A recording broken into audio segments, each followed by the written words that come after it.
एक गांव में सब कुछ ठीक चल रहा था, लेकिन कुछ दिनों से रात होते ही उस गांव के एक कुएं से डरावनी डरावनी आवाज आने लगती थी।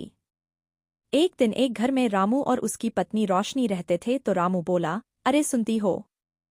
गांव वाले कह रहे थे कि गांव के पुराने कुएं से रात को डरावनी डरावनी आवाजें आती हैं। पत्नी बोली, क्या आप भी उन गांव वालों की बातों पर आ जाते हो? इतना ही कहकर दोनों सो जाते हैं। कुछ देर के बाद ठीक ही 12 बजे लड़की की रोने की आवाज आने लगती है। यह सुनकर रामू अपने पत्नी से कहता है, अरे सुनो, यह कैसी आवाज आ रही है?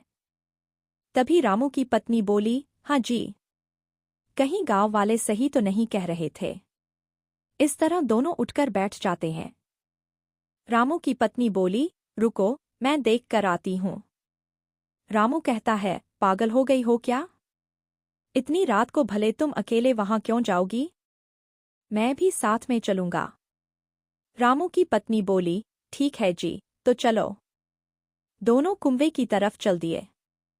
रोशनी आगे होती है और रामू पीछे होता है। रोशनी जैसे ही कुएं के पास जाती है, उसे चुड़ैल कुएं में खींच लेती है। उसे देखकर रामू तेजी से भागकर गांव वालों के पास जाता है और उन्हें सारी बातें बता देता है। गांव वाले रामू की बातों को सुनकर सब गांव के सरपंच के पास जाते हैं तो रामू सरपंच को सारी बातें बता देता है। सरपंच कहता है, अच्छा, तो चलो हम सब पंडित के पास जाते हैं, वही इसका कुछ उपाय बताएंगे। सब लोग पंडित के पास जाते हैं और वे लोग पंडित को सारी बातें बता देते हैं। फिर पंडित बोला, तुम सब चिंता मत करो, तुम सब रात को उसी कुएं के पास जाना, मैं वही रहूंगा। अगली रात को सब वही कुएं के पास जाते हैं। वहां पंडित भी वहीं होता है और यज्ञ में लगा होता है। सब वहां जाकर बैठ जाते हैं।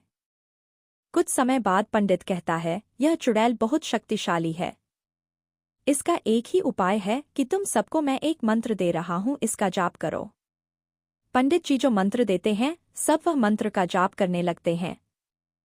कुछ देर बाद वहां पर माता रानी जी प्रकट हो जाती हैं और माता रानी को देखकर चुड़ैल भी कुएं से बाहर आ जाती है।